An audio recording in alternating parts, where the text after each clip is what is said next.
It is a fact that over 90% of all the content on YouTube is just unwatchable, and at times I wonder to myself why I even stay on this website aside from making my own videos. Surely there's some other stuff that I can do that's clearly more beneficial to myself and the public. Fortunately, I've been able to find 10 good reasons to where I can procrastinate from my civil and social duties in the best way possible.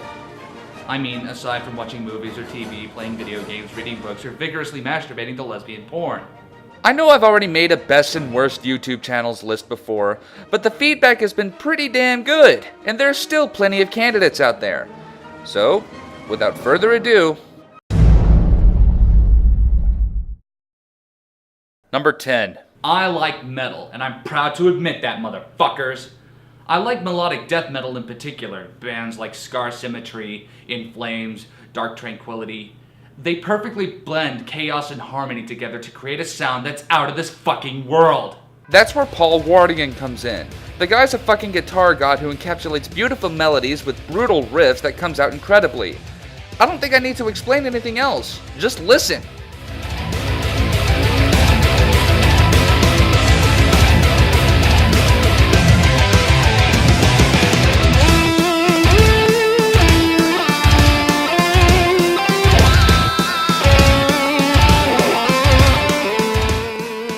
The only thing bad about this channel is that it has less than 3,000 subscribers, and that is unacceptable for a person of this kind of talent.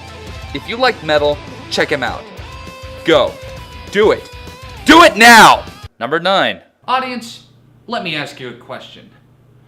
Do any of you know any good female YouTubers? No. No. No. What the hell? I said good female channels! Oh, there we go. John Riel is the kind of person I'd like to hang out with in real life. She's cool, smart, quirky, and can be pretty funny at times. I find her opinions of general subjects quite interesting, whether it be pop culture, entertainment, etc., and she's not afraid to voice them either. Her standout videos probably have to be her dramatic reading of Blood on the Dance Floor fan rage comments. They crack me up, and anyone who manages to make themselves an enemy of people just because they don't like terrible music is okay in my book. And before you ask the most obvious of questions, yes, I would have sex with her. What? I'm just being honest. Number 8. Okay. I'm technically cheating because these people really operate more outside of YouTube than anything, but they do have their own channel, and they do command a strong presence here on this site. Besides, it's my list and I can do whatever I damn well please with it. I can sum up The Lonely Island in 3 words. Fucking hilarious. Damn it. I mean, is there really anything else I need to say about them? Unless you've been living under a rock, you probably already know who they are. They make music that's both uproariously funny and actually quite catchy. And they actually managed to make trite pop stars like Lady Gaga, T-Pain, and Michael Bolton actually somewhat entertaining, to where in other cases I would immediately turn them off if I could help it. Like I said before, you could argue that The Lonely Island shouldn't technically count, because they're more attributed to Saturday Night Live in the mainstream media. And you would be right, but let me counter that with one question. Who here watches SNL anymore? Anyone? Anyone? I do. Okay, that one guy. My theory is that The Lonely Island wouldn't be anywhere near as popular if it wasn't for YouTube. That's how I discovered them, I'm sure that's how a lot of you discovered them, and that's reason enough for me to put them on this list. Number 7. Thanks to the internet, particularly sites like YouTube and Newgrounds, the world of animation has been transformed from childish and innocent to just completely twisted and fucked up beyond the wildest degree. Such is the case of Psychic Pebbles, an animator with an imagination and style that's so insane yet oddly fascinating that it makes Tim Burton seem tame and normal by comparison. His cartoons range from crass and random to subtle and somewhat disturbing, but I like the way he tackles his subjects like bloggers, memes, viral videos, and pop culture. He's demented, but in the funny way. His videos are actually fairly popular, and he frequently collaborates with other popular animators like Egoraptor and Chris O'Neill. So I'm glad that his presence here on YouTube is steadily rising, and if you're into delightfully messed up humor, then you should definitely check Psychic Pebbles out if you haven't done so already. Just enter at your own risk. I'm just saying. I used to be a putrid fucking good, but then I took an arrow to the— Number 6. I love Dragon Ball Z. I grew up watching it, and I still watch it to this day. Team 4-Star turns the timeless anime into an absolutely hysterical fan dub that would definitely please fans of the original series. It's not just some guy doing some dumb tongue-in-cheek one-liners over the original dialogue. There's an entire staff of rather talented voice actors making their own comedic interpretation with the characters. And I mean talented actors. The person who plays Vegeta and Piccolo does an almost pitch-perfect impersonation of the original voice actor. So much that when I first started watching it, I actually thought it was Christopher Sabat reprising his roles. I'm dead fucking serious. This is the best example of taking creative liberties with the property and turning it into their own hilarious story while still paying respect to the source material, which is almost impossible to do, mind you. It's chock full of razor-sharp wit and dialogue, complete with running gags such as a counter for how many times Krillin gets his ass kicked, or how the other characters make fun of Krillin's low power level, or the way that Krillin is such a cow— Wow, they really tear apart poor Krillin in this show. Anyway, it doesn't matter. Team 4 Star's abridged version of Dragon Ball Z is an absolute blast to watch, and it definitely deserves to be among the top echelon of popular YouTube channels that are actually good. Number 5. Sometimes you don't need fancy editing techniques, an expensive camera, or even a script. Sometimes all you have to do to make a good video is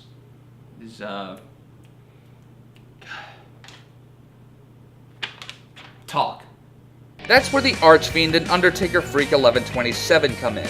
They abandon the gimmick of flashy video making and just sit down and speak their minds on whatever subject they choose, and they do it pretty damn well. I would kill for their speaking skills. If you've ever seen any of my unscripted videos, you'll see that I can't really go a full minute without stuttering or pausing, but these guys can go on and all in one take. That just never ceases to amaze me. They are very smart people and really a breath of fresh air whenever I want to get an intelligent take on a subject rather than someone just copying and pasting from other sources and stating them as their own. And while I don't agree with everything they say, they do bring up valid points and are mature about their argument, and I respect them for that.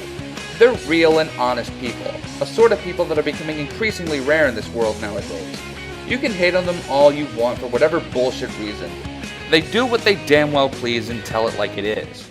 Number 4. To me, animation nowadays is all fine and good, but a lot of it lacked that feeling of nostalgia and just that ability to just completely absorb me into the imagination of the creator.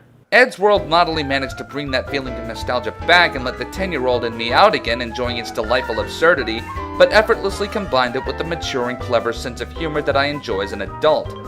The show is based off 3 real-life friends with differing funny personalities with their own interest. Ed loves Coke, Tom loves his bass, and Matt loves himself. They get into all sorts of crazy adventures that are both charming and amusing that should please anyone of any age, and that is the show's biggest strength. In my opinion, cartoons should harken back to this kind of layout instead of just pandering to the current generation, saturating their work with pop culture references. Ed Gould still is a genius in the world of animation and universal humor. And even though he recently passed away, he left behind a legacy of undeniable charm and whimsicality that will live on in the internet. My heart goes out to his friends, family, and anyone who was fortunate enough to work with him. And all I have left to say is thank you, Ed. Number 3. Thanks to people like James Rolfe and Doug Walker, the internet has literally spawned an economic bastion reviewing terrible products from all forms of media. Unfortunately, the same level of business can't be accounted for in the field of reviewing things that are actually good. Derek Alexander, aka the Happy Video Game Nerd, is one of those people. Some of you misguided people might say he's just another irate gamer, but that's where you're wrong. For one thing, Derek regularly gives credit to the AVGN for inspiration and sometimes even makes fun of himself for ripping off some of his segments. And also, Derek is actually endorsed by James. So there. Anyway, back to the main subject. The HVGN is such a breath of fresh air from all the bitching and complaining about movies and games that pretty much dominate the web. He's very eloquent in his speaking, passionate in his work, and puts up a pretty damn convincing argument on why you should play these underrated classics. Hell, if it wasn't for him, I never would have known about Metal Storm, and that's a pretty kick-ass game. He's also a damn good composer as well. So if you're tired of people just spouting obscenities and being cynical about the media, and want to check out a reviewer who actually recommends stuff that'll entertain you as well, then you definitely need to check out La Pow Jello. I'm glad he's glad of making you glad. Wait, what? Number 2. Okay, I'm also technically cheating on this one because just recently, and very unfortunately, this channel no longer exists. I'm talking, of course, about Cameo Bams. The best thing to come out of Scotland since Sean Connery and historically inaccurate Mel Gibson movies. Camia Bams followed the footsteps of ranters like the Amazing Atheist, Undertaker Freak 1127, and the Archfiend.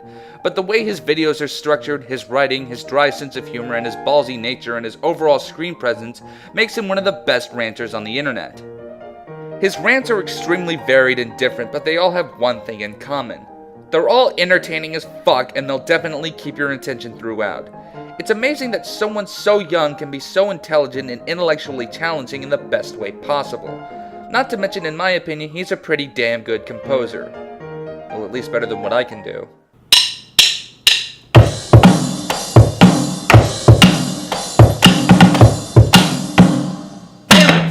Sadly, however, you can't build a fan base without making a few enemies, and Camia Bams certainly had enemies.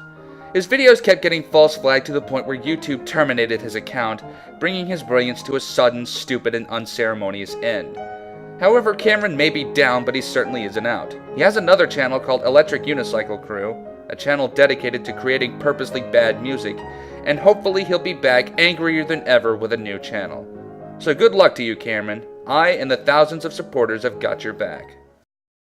Now before I get to number 1, I just want to say that I don't really consider myself a cynical person. I know that statement can be contradicted in some of the other videos that I made, but I try to look for the best out of every situation. I look at the glass half full. My mantra isn't sad or depressing or resigning to a state of doom like what the Amazing Atheist has recently become. I tend to get more angry and passionate about things that piss me off. Number 1 embraces this way of thinking to such a degree that he's very quickly become one of my favorite YouTubers of all time. No offense to any of the other people featured on this list. I am extremely proud to be part of the cult of Dusty. In all my life, I'd never thought I'd hear the words redneck atheist together in one sentence. Well, with the exception of adding the words are extremely close-minded, brash, and hostile towards in between. But Dusty Smith breaks this stereotype with simple to follow but extremely thought-provoking queries about religion, politics, and science. He has balls of steel, speaking out against his opponents with such ferocity and finesse that people like me could only dream about doing. Naysayers may call him an egocentric asshole who just likes to hurt people, but in reality that couldn't be further from the truth. From what I've read, he's actually a kind, laid-back, eccentric person who exercises his right to free speech to the maximum extent. He is a true American patriot, unlike the other sycophants who hide under the vant of what they think is patriotism. Dusty acknowledges the problems our country, no, the world has.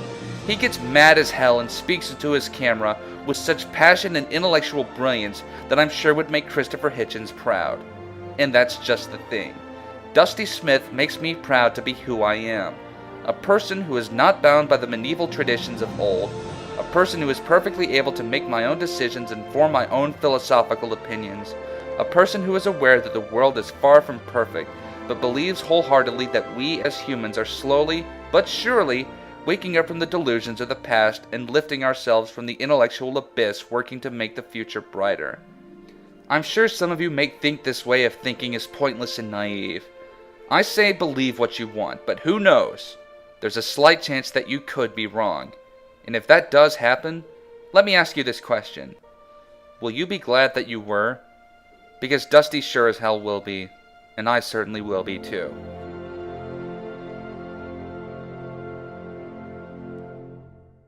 As always, thank you very much for watching this video, and thank you for your patience. I know you guys are anticipating the second edition of the top 10 worst YouTube channels that everyone's watching, so let me assure you, it'll be done soon, maybe within the next week or two. Also, I'd like to give a very special thank you to the YouTube user Thomas Memory Central for helping me in research. Meanwhile, in shameless promotion news, I did a collaboration with Nate Talks to You, and if you feel like it, check it out. Until next time, bye.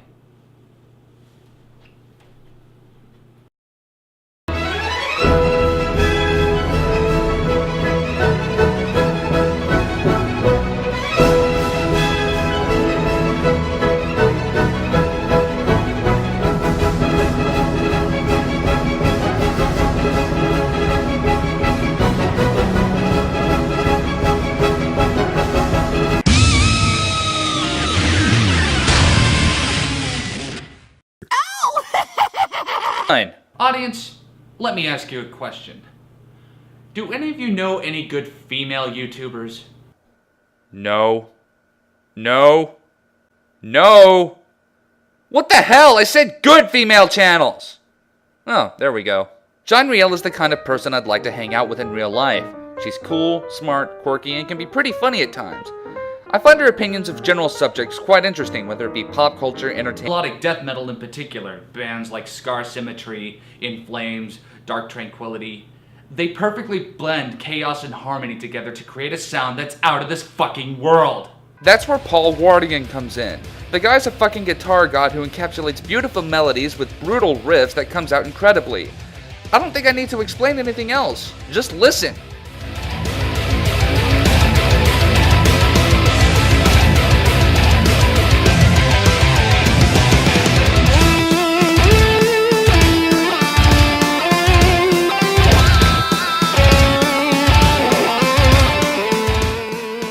The only thing bad about this channel is that it has less than 3,000 subscribers, and that is unacceptable for a person of this kind of talent. If you like metal, check him out. Go. Do it. Do it now! Number 9.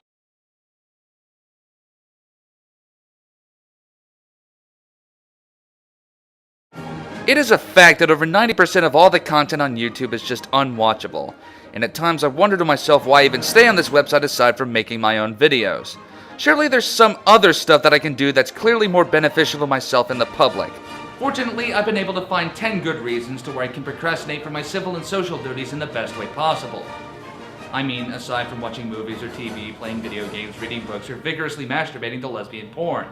I know I've already made a best and worst YouTube channels list before, but the feedback has been pretty damn good, and there's still plenty of candidates out there. So, without further ado,